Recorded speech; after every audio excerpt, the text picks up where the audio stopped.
जब इनके राष्ट्रीय अध्यक्ष जी लखनऊ आते हैं नितिन नवीन जी, तो बजरंग बली का रूप रख करके एक व्यक्ति को नचवाया जाता है, बजरंग बली नाचते हैं झंडा लेकर के, तो सनातन का अपमान नहीं हो रहा था। जब राम मंदिर बना और मोदी जी बड़े थे और राम जी छोटे, उनकी उंगली पकड़ के चल रहे थे और ये गाना बजवा रहे थे कि जो राम को लाए हैं हम उनको लाएंगे, तो सनातन का अपमान नहीं हो रहा था। तो आप लोगों ने देखा होगा उन दोनों हमलावरों को जो है, चिंटुओं को, जो 52 लाख रुपए और 1 करोड़ की जो है तो सुपारी साधु संतों ने दे रखी थी कि पप्पू यादव जो गला काटेगा तो उसको हम 1 करोड़ रुपए 1.5 करोड़ रुपए देने का काम करेंगे। इसका मतलब साधु संतों के पास कोई जो है इनकम का जरिया नहीं है। इसका मतलब मंदिरों में इतना अथाह इनकम आ रही है, चोरी डकैती का पैसा आ रहा है, ये मंदिरों को लूट करके, मुकुट को बेच करके, ये जो है सोने चांदी के तमाम सारे जेवरात जो मंदिर में रखे वो बेच करके ये सुपारी देने का काम कर रहे हैं। जो इंसाफ पसंद श्रवण है वो भी इस बात को समझ रहे हैं कि किस तरीके से हमारे समाज के लोग धुताई करने का काम कर रहे हैं। अपने बच्चों को शैक्षणिक संस्थानों में गाली देने की छूट जो इंसाफ पसंद श्रवण है वो नहीं चाहता है कि हमारे बच्चे कैंपस में जाकर के किसी को जात के आधार पर गाली दे, किसी को धर्म के आधार पर गाली दे, किसी को विकलांगता के आधार पर गाली दे। कांवड़िए जो है पुलिस को मार रहे हैं, पुलिस की गाड़ी के शीशे को तोड़ दिया और सिपाहियों को मार करके उनकी वर्दी को फाड़ दिया, उनको दौड़ा दौड़ा कर खेतों में गिरा करके मार रहे हैं, रोड से घसीट करके। तो बल्कि हमने लिखा है योगी जी, ये आपकी पुलिस को जो है, जो आप इन पर पुष्प वर्षा करते हैं, उसलिए जो आपके पुष्प वर्षा का जो है एहसान अदा कर रहे हैं। साथियों नमस्कार। इस वक्त हमारे साथ हिंदुस्तान सोशलिस्ट रिपब्लिकन आर्मी के राष्ट्रीय अध्यक्ष माननीय कुलदीप यादव जी हमारे साथ मौजूद हैं। बातचीत करेंगे। देश भर में एक मामला खड़ा हुआ है सर। अभी पार्लियामेंट में माननीय सांसद पप्पू यादव जी ने साधु का भेष लेकर जो उन्होंने वहां पर एक नाटक के रूप में दर्शाया कि किस तरह राम मंदिर में चोरी हुई, उसके बाद इस तरह विवाद देखने को मिला, उसको धर्मद्रोही और बताया जा रहा है सनातन का अपमान। इसको लेकर किस तरह आप देखते हैं सर? देखिए, सवाल यह है, यह बताने वाले कौन लोग हैं कि ऐसा सांकेतिक प्रदर्शन करना जो है वो सनातन विरोध है? क्या मंदिरों में जो चोरियां हो रही हैं, जो डकैती हो रही, जो बलात्कार हो रहे हैं और महामंडलेश्वर तक बलात्कार में लिप्त हैं? अभी आप लोगों ने देखा होगा कि हमने अपनी आईडी पर लिखा कि किस तरीके से मथुरा के अंदर मंदिर में जो है 1,92,37,200 रुपए की चोरी हुई। उस पर तो ये आहत नहीं हुए, न इनका सनातन खतरे में आया, न इनके साधु संत निकल करके आए, न विरोध करने का काम किए। जब जो है राम मंदिर में जो राम भक्त हैं वो मंदिर जाते हैं, अच्छा चढ़ावा चढ़ाते हैं, यहाँ तक कि सोने चांदी की पादुकाएं चढ़ाते हैं, रामायण की जो है सोने से निर्मित जो है रामचरितमानस चढ़ाते हैं और वो गला करके सोना बाजार में बेच देते हैं, और वही धन जो वहां से 33,000 करोड़ की संपत्ति आ जाती है और उसमें से 3300 करोड़ रुपए चोरी हो चुके हैं। जब उसका खुलासा पूर्णिया के सांसद माननीय राजेश रंजन पप्पू यादव जी ने किया, सांकेतिक प्रदर्शन किया, तो ये आहत हो गए। भाई आप ये बताओ, सदन की संसदीय नियमावली में कौन सा ऐसा प्रावधान है जिसके अंदर आपके पहले भी ओम बिरला जी जब बैठते हैं तो बोलते हैं आप देखते नहीं है? वो एक तरीके से तानाशाही बतियाते हैं। उनको लगता है भारत में लोकतंत्र समाप्त हो गया है और संघ ही सर्वे सर्वा है। उनके नहीं पता है, उनके जैसे पता नहीं कितने लोकसभा अध्यक्ष आए और गए। रही बात भाजपा और संघ के लोगों की, साधु संतों की बात, अगर ये ईमानदार हैं, अगर ये सच्चे मामले में हिंदू हैं, सच्चे मामलों में धर्म को मानने वाले हैं, तो क्या एक राम मंदिर में डकैती डालने वाले व्यक्ति को क्या वो सनातनी मानते हैं? कि जो उस चोरी और डकैती का खुलासा करने का काम कर रहा है, चोरी और डकैती को रोकने का काम कर रहा है, वो सनातन का पक्षधर है? क्या पप्पू यादव ओबीसी समाज से आते हैं? उन्होंने ये रिएक्ट किया, इसीलिए इनके साथ ऐसा सबसे बड़ा कारण यही है कि पप्पू यादव जी ओबीसी कम्युनिटी से आते हैं और इसलिए जो है उन्होंने इस चोरी का खुलासा करने का काम किया। यहाँ तक कि पूरे विपक्ष के सांसद मौजूद थे लोकसभा सीनेट के सामने, आप लोगों ने देखा, संसद भवन के सामने परिसर में पूरा विपक्ष मौजूद था और उस चोरी के नाटक से जो वहां मंचन किया गया पूरे देश में मैसेज गया। आप ये बताइए, जब इनके राष्ट्रीय अध्यक्ष जी लखनऊ आते हैं नितिन नवीन जी, तो बजरंग बली का रूप रख करके एक व्यक्ति को नचवाया जाता है, बजरंग बली नाचते हैं झंडा लेकर के, तो सनातन का अपमान नहीं हो रहा था। जब राम मंदिर बना और मोदी जी बड़े थे और राम जी छोटे, उनकी उंगली पकड़ के चल रहे थे और ये गाना बजवा रहे थे कि जो राम को लाए हैं हम उनको लाएंगे, तो सनातन का अपमान नहीं हो रहा था।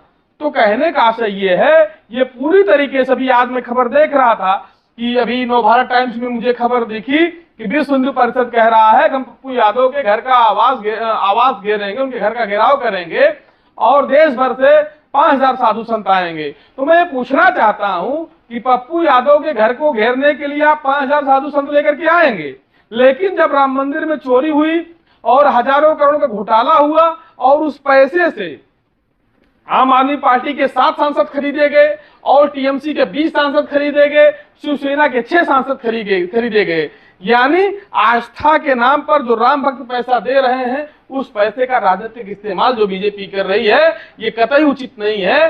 राजनीति अपनी जगह है, धर्म अपनी जगह है। क्या बहुजन समाज इतना कमजोर हो चुका है, ओबीसी समाज इतना कमजोर हो चुका है कि 5000 साधु संत पहुंचेंगे तो पप्पू यादव के जान को खतरा है? देखिए, पप्पू यादव की जान को खतरा है। अभी उनके ऊपर जो है भाजपा के बुलंदशहर का नगर अध्यक्ष हो, नगर महामंत्री गया था, जो है चाकू से वार भी किया, लेकिन वहां सामाजिक न्याय के लड़ाके हमारे नौजवान साथी मौजूद थे, जिन्होंने जो है उनका दिमाग ठिकाने लगाने का काम किया। और आप लोगों ने देखा होगा उन दोनों हमलावरों को, जो है चिंटुओं को, जो 52 लाख रुपए और 1 करोड़ की जो है जो सुपारी साधु संतों ने दे रखी थी कि पप्पू यादव जो गला काटेगा तो उसको हम 1 करोड़ रुपए 1.5 करोड़ रुपए देने का काम करेंगे। इसका मतलब साधु संतों के पास कोई जो है इनकम का जरिया नहीं है। इसका मतलब मंदिरों में इतना अथाह इनकम आ रही है, चोरी डकैती का पैसा आ रहा है, ये मंदिरों को लूट करके, मुकुट को बेच करके, ये जो है सोने चांदी के तमाम सारे जेवरात जो मंदिर में रखे हुए बेच करके ये सुपारी देने का काम कर रहे हैं। इनके ऊपर ईडी सीबीआई क्यों नहीं जांच करती है? एनटीए इनके ऊपर कार्रवाई क्यों नहीं करता है? देखने को मिला सर कि अभी आपने देखा होगा कि उत्तर प्रदेश में ही इटावा का जो यादव जी हैं, जो कथावाचक थे, जी। उनके ऊपर जब पेशाब किया जाता है, उनका सर मुड़वा दिया जाता है, तब सनातनियों का धर्म आहत क्यों नहीं होता? सवाल है। बिल्कुल सवाल यही है। आप इटावा के यादव जी को ले लीजिए जो भागवत कर रहे थे, आप बेबी मौर्या जी को ले लीजिए, आप पटेल जी के एमपी वालों को ले लीजिए जो अभी कथा कर रही थी, तो कहे कंप्यूटर बाबा को ले लीजिए। एक संत ने कहा कि वो तो जो है सूताधारी नहीं मालाधारी, यानी सूताधारी मतलब जनेऊ नहीं पहनते हो, मालाधारी। तो कहने का आशय यह है, पूरा का पूरा धर्म इनका जो है जाति भावना से ओतप्रोत है। वहां जाति का जो सोपानी क्रम बना हुआ है, वो निचले पायदान के व्यक्ति उसको गद्दी नसीब नहीं होना देखने चाहते हैं। अगर आप सनातन में सबको समान होने की बात करते हैं तो आप एक दलित को बनाइए ना शंकराचार्य। अब समाज के जो निम्न तबके से व्यक्ति आता है उसको शंकराचार्य बनाने का काम करिए, उसको सम्मान देने का काम करिए। अगर कोई दलित पिछड़ा वेद व्यास की गद्दी पर बैठ जाता है तो आपकी चूल्हे हिल जाती हैं, आपके सीने पर सांप लौटने लगता है। जबकि भागवत में पूरा यदुवंशियों का ही गुणगान है, उनकी ही कहानी है, वो अपनी कहानी खुद नहीं कह सकता है। यानी मामला सीधे सीधे वो जानते हैं, दलित पिछड़े अगर कथा कहने लगे तो इस पर इनका कब्जा हो जाएगा। इसीलिए वो सेक्टर पूरी तरीके से बिना पूंजी का व्यवसाय है, वो बचा करके अपने लिए रख करके चले आए हैं कि हम और हमारे आल औलादें जो है ये सार्वभौमिक आरक्षण लेते हुए सेक्टर में कमाने खाने का काम करेंगे। इस देश का ओबीसी एसटी एसटी कब उनकी आंखें खुलेंगी? क्योंकि अभी देख रहे होंगे यूजीसी रोल बैक को लेकर, यूजीसी खत्म हो इसके लिए आंदोलन हो रहा है। राजस्थान में आपने देखा कि करड़ी सेना ने बड़ा आंदोलन किया। तो ये बहुजन समाज को कब समझ में आया? क्योंकि इनकी आबादी तो आप लोग कहते हैं कि 85-90% है, फिर भी इनके विरोध में आंदोलन किया जाता है। जब वोट लेना होता है तो कहते हैं हम हिंदू हैं, और जैसे ही इनके अधिकार का मामला यूजीसी के माध्यम से हो या तमाम ओबीसी जनगणना के मारो तो ये लोग सड़कों पर आगे विरोध करते हैं। तो लेकिन दुश्मन मुसलमान को बताया जाता है। इसको लेकर क्या कहेंगे? यही सबसे बड़ा सवाल आपने किया है, जो सार्वभौमिक सवाल है, मौजूदा समय में सबसे महत्वपूर्ण सवाल है कि आज की डेट में जब दलितों पिछड़ों का वोट लेना होता है, चुनाव समय में उनको हिंदू बताया जाता है। चुनाव के समय में उनको जो है सनातन से जोड़ करके दिखाया जाता है कि आप हिंदू हैं, केवल चुनाव के समय में। लेकिन जैसे ही चुनाव बीत जाता है, जैसे आपने कहा यूजीसी को लेकर के, यूजीसी में कहीं किसी जाति को लेकर के प्रावधान नहीं है। उसमें सीधे सीधे लिखा गया है किसी के साथ आप जाति के आधार पर, धर्म के आधार पर, दुर्गम पहाड़ी क्षेत्र के आधार पर या किसी सुदूर क्षेत्र से आने के विकलांगता के आधार पर कोई टिप्पणी, कोई शोषण, कोई जाति आप नहीं कर सकते हैं।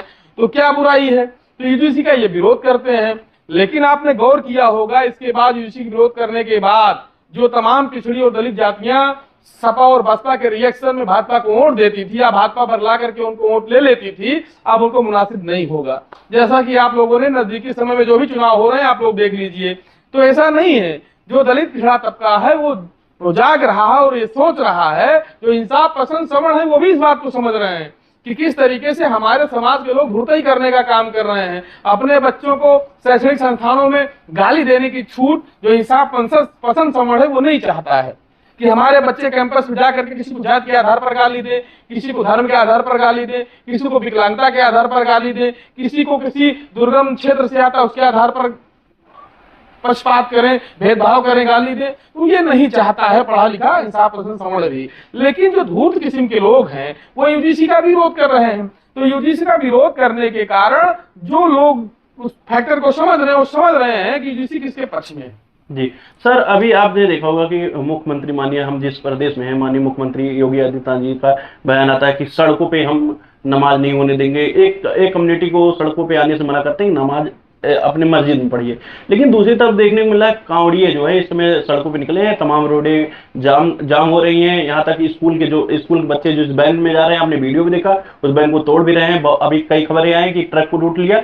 इसको लेकर किस तरह देखेंगे? और इसमें जाने वाले तमाम यही SC ST OBC के लड़के, इनको JNG से नफरत है जो दिल्ली में प्रदर्शन करते हैं, लेकिन इन जैसे बच्चों से इनको नफरत क्यों नहीं है, क्या कहेंगे? अभी एक वीडियो हमारे पास मेरठ से आया था और हमने शेयर किया था कि कांवड़िए जो है पुलिस को मार रहे हैं, पुलिस की गाड़ी के शीशे को तोड़ दिया और सिपाहियों को मार करके उनकी वर्दी को फाड़ दिया, उनको दौड़ा दौड़ा कर खेतों में गिरा करके मार रहे हैं, रोड से घसीट करके। तो बल्कि हमने लिखा है योगी जी, ये आपकी पुलिस को जो है, जो आप इन पर पुष्प वर्षा करते हैं, इसलिए ये आपके पुष्प वर्षा का जो है एहसान अदा कर रहे हैं, आपको जो धन्यवाद ज्ञापित कर रहे हैं आपके पुलिस को पीट करके। ये अभी आप देखेंगे हमारी आईडी पर लिखा गया। कहने का आशय ये है, ये तमाम लोग जो जा रहे हैं आस्था से जाएं, कोई दिक्कत नहीं है।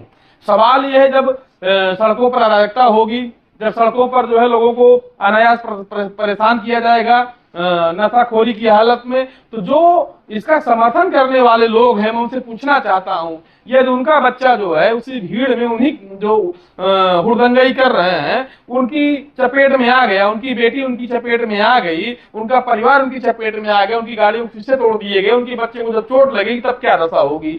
उनकी वजह से जो बच्चे स्कूल नहीं जा पा रहे हैं, महीने भर का कार्यक्रम पूरे सावन भर चलेगा, तो बच्चों को अगर लाइन से भी जाया जा सकता है। आप अपनी आस्था को लेकर के जाइए। भारत धर्मनिरपेक्ष देश है, इसमें हर धर्म को मानने और अपने अनुसार काम करने की छूट है, संवैधानिक छूट है। लेकिन जिस तरीके का तांडव ये किया जा रहा है पूरी तरीके से गुंडई और नगनई को दर्शाता है। और ये भारत का जो सभ्य नागरिक है, वो जो संविधान में आस्था रखता है या जो धार्मिक भी है और इंसाफ पसंद हो, तो जानता है कि इस तरीके से हुड़दंगई नहीं करना चाहिए। आज पढ़े लिखे समाज के लोग, शिक्षित समाज के लोग अपने बच्चों को नहीं भेजते हैं। यही हमारे दलित पिछड़ों को सोचने समझने की जरूरत है कि दलित पिछड़े जो है कांवड़ियों में जा रहे हैं, वो गंगा जल हो रहे हैं, सुल्तानगंज से लेकर के अपने सुल्तानपुर, फैजाबाद, अमेठी, गोरखपुर, आजमगढ़, जो श्रावस्ती, बस्ती, कौशाम्बी से लेकर के, खलीलाबाद से लेकर के, अम्बेडकर नगर से लेकर के, प्रतापगढ़ से, राबरेली से लेकर के, नहीं है पूरे प्रदेश, पूरे देश में चल रहा है, खासकर अपने नॉर्थ इंडिया में। मैं पूछना चाहता हूँ कि जो अभिजात तबके के लोग हैं उनके बच्चों को आप देखेंगे मुखर्जी नगर में मिलेंगे,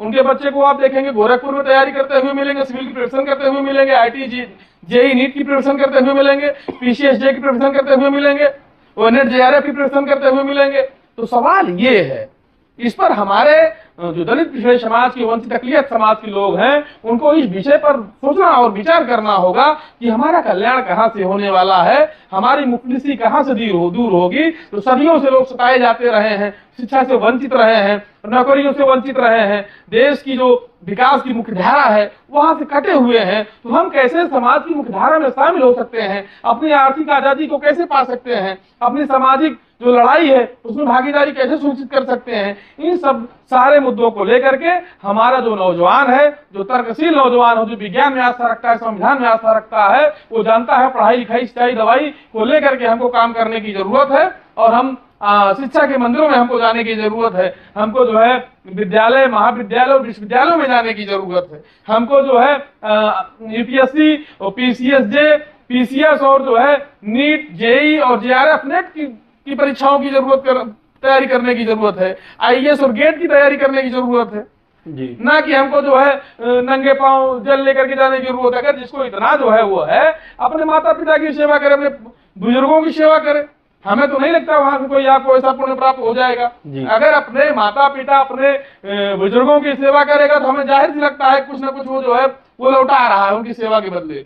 लेकिन वहां से जो कल्पनाओं में डूबा हुआ हमारा नौजवान है, उसको चेतना से लैस होना होगा, उसे आडंबर ढोंग को दरकिनार कर समाज को सही रास्ते पर लाने के लिए प्रयासरत रहना होगा। तब ये समाज जो है बुलंदियों को छूने का काम करेगा। नहीं तो जो है भारत जैसे सपेरों का देश कहा जाता था, ब्रिटिशर्स कहते थे, वैसे छवि बना करके रखे हैं कि ये नंग धड़ंग होकर के, गाजा फूंक करके जिस तरीके से जो है हुड़दंग मचा रहे हैं। आप सोचिए जब इसको देश दुनिया की मीडिया देखती होगी तो किस तरीके से हमारे भारत की गरिमा पर जो है आँच आती होगी, किस तरीके से क्या सोचते होंगे कि भारत के लोग अभी भी ऐसे नंगे हो करके सड़कों पर चल रहे हैं, हुड़दंग मचा रहे हैं। मैं यहीं पर सर को रोकना चाहूंगा। साथियों, सर ने बहुत जो हमने प्रश्न किए उसमें बहुत सारी बातें सर ने रखी, उस पर आपकी क्या राय है कमेंट बॉक्स में जरूर दीजिए। साथियों, जो धर्म है वो अफीम की तरह है, धर्म व्यक्तिगत हो तब तक ठीक है, लेकिन अगर वो सार्वजनिक रूप से अगर लोगों को जबरदस्ती, आप देखते हैं कि तमाम वीडियो आते हैं जैसे राम बुलवा के उनको मारा जाता है, सुल्तानपुर की काफी खबर। तो साथियों, इन तमाम मुद्दों से युवाओं को हटना होगा और जो वास्तविक लड़ाई है इस देश में भागीदारी की, सबकी हक हिस्सेदारी की, तो साथियों इस पर हमको काम करना होगा। इस वीडियो को लेकर साथियों आपका क्या कहना है कमेंट बॉक्स में जरूर दीजिए और इस वीडियो को ज्यादा लोगों को शेयर करें। बहुत बहुत धन्यवाद। धन्यवाद। बहुत बहुत धन्यवाद।